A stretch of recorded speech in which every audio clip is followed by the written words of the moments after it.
Apa yang kamu dapat setelah mengikuti mata kuliah ini?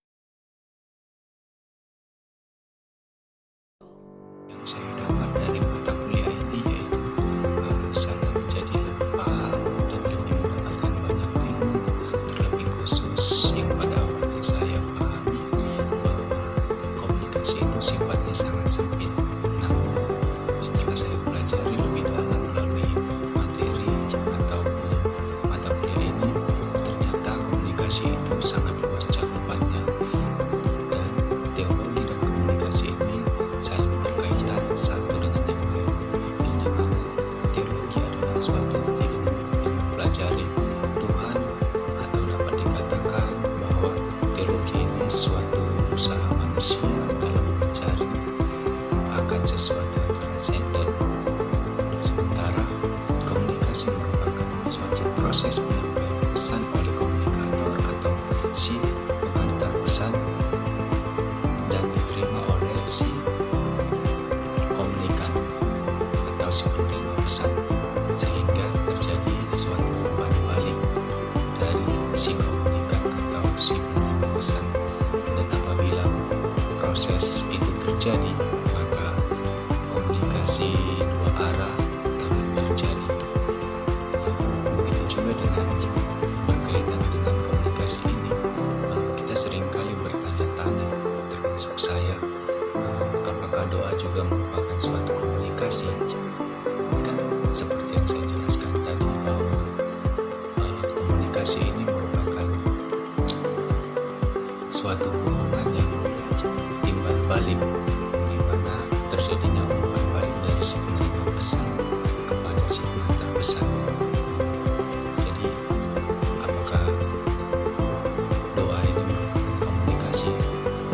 Dari pelajaran yang saya dapat ini, ternyata saya menjadi paham bahwasanya berdoa juga merupakan suatu bentuk komunikasi kepada Allah, yang dimana doa itu merupakan suatu bentuk ibadah kita kepada Tuhan, karena Ia telah memberikan kita kesehatan seperti sekarang ini. Jadi secara tidak langsung kita telah mengucapkan terima kasih kepada Tuhan melalui doa sebagai bentuk komunikasi kita kepada Tuhan. Jadi doa itu merupakan suatu komunikasi yang dimana kita mengantarkan pesan kepada Tuhan yang berisikan bahwa pesan kita itu adalah ucapan terima kasih kita kepada Tuhan, yang dimana Tuhan itu telah memberikan kita kesehatan, yang dimana juga Tuhan telah mendengarkan itu. Namun dalam respon Tuhan, Dia memberikan kita kesehatan tersebut. Teori apa yang paling mengena kepada kamu? Dalam memahami teologi, yakni pencarian manusia akan sesuatu yang transenden, sangat diperlukan komunikasi di dalamnya.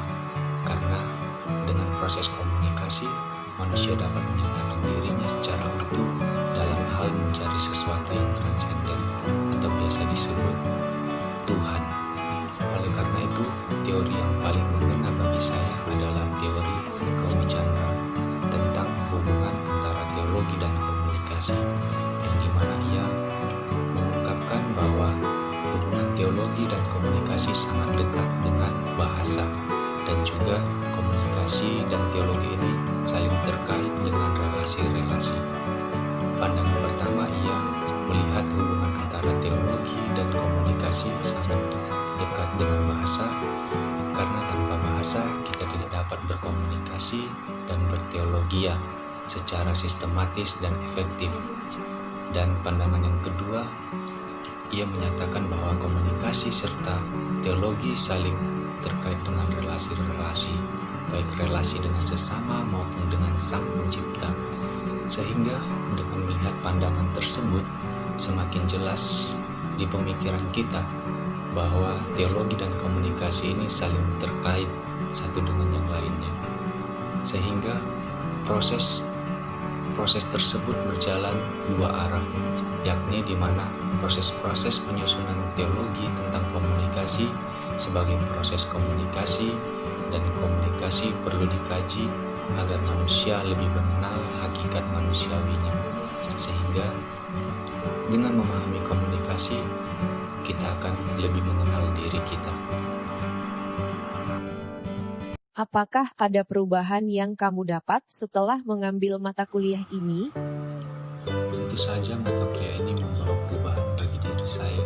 Salah satunya adalah bahwa dengan berkomunikasi, saya dapat menjalin suatu relasi hubungan terhadap sesama saya di lingkungan sosial. Pada awalnya, saya berpendapat bahwa komunikasi ini hanya berbentuk verbal saja, karena hanya akan terjadi ketika saya melakukan percakapan kepada teman saya, seperti yang saya lakukan sehari-hari. Tapi ternyata saya keliru. Ternyata komunikasi bukan hanya berbentuk verbal saja, melainkan non-verbal juga, yang dimana seperti kajian dari para ahli seperti Romy Chandra, Rafael Maran, Riswandi, dan para ahli lainnya juga setuju bahwa tindakan serta perilaku juga merupakan suatu komunikasi juga. Sehingga dalam berkomunikasi juga kita harus menyampaikan suatu pesan yang benar-benar dapat dimengerti oleh si penerima pesan, agar ketika si penerima pesan menyampaikan pesan kepada orang lain, orang tersebut juga dapat mengerti. Komunikasi di ruang publik juga seperti itu, di mana ketika kita menggunakan media sosial, sepatutnya kita memberikan dampak baik kepada khalayak ramai, seperti kita mengupdate status di WA atau di Facebook atau dimanapun. Kiranya apa yang kita komunikasikan dalam bentuk status tersebut dapat berdampak bagi orang lain, sehingga mereka juga dapat menangkap apa yang kita posting tersebut.